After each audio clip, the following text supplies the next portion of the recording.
Pak Jokowi memang politisi ulung ya. Dia seperti grandmaster catur yang tahu persis kapan harus menggerakkan pion, kuda, atau bidak lainnya.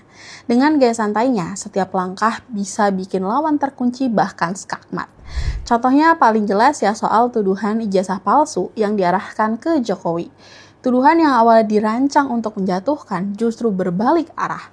Jokowi malah berhasil memanfaatkan isu ini buat memperkuat posisinya. Serangan itu balik jadi bumerang bagi pihak yang menyerang.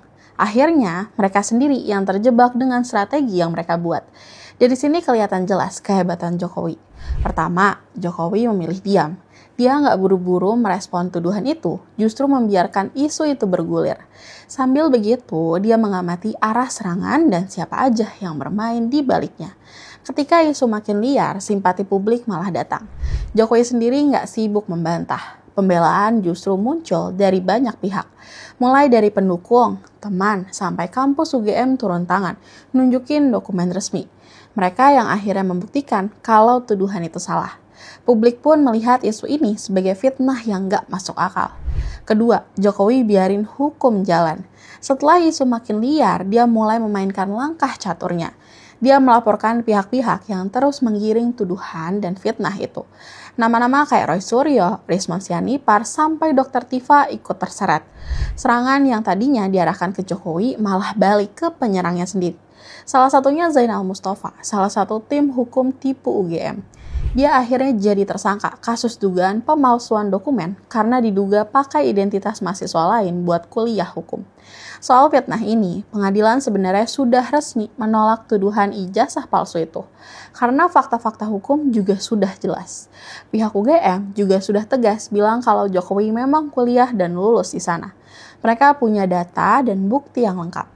Ditambah lagi, Barreskrim juga sudah uji forensik dan hasilnya ijazah Jokowi ya asli. Tapi ya begitu, pembenci tetap nggak berhenti. FYI ya, tuduhan ijazah palsu ini udah dimainkan bertahun-tahun. Tercatat, ada 3 gugatan yang semuanya dimenangkan pihak Jokowi. Bahkan 2 orang, Bambang Tri dan Gus Nur, sudah dihukum. Dan lawan-lawan Jokowi seolah nggak akan puas kalau belum menyerang dia dan keluarganya.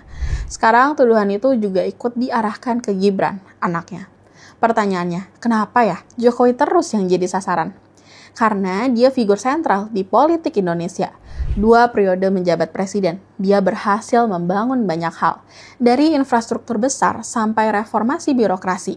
Bahkan setelah masa jabatannya selesai, Jokowi tetap bisa memastikan transisi ke pemimpinan berjalan aman. Dan buat lawan politik, ini jelas dianggap sebagai ancaman. Karena itu, mereka terus melakukan serangan ke Jokowi, salah satunya tuduhan ijazah palsu.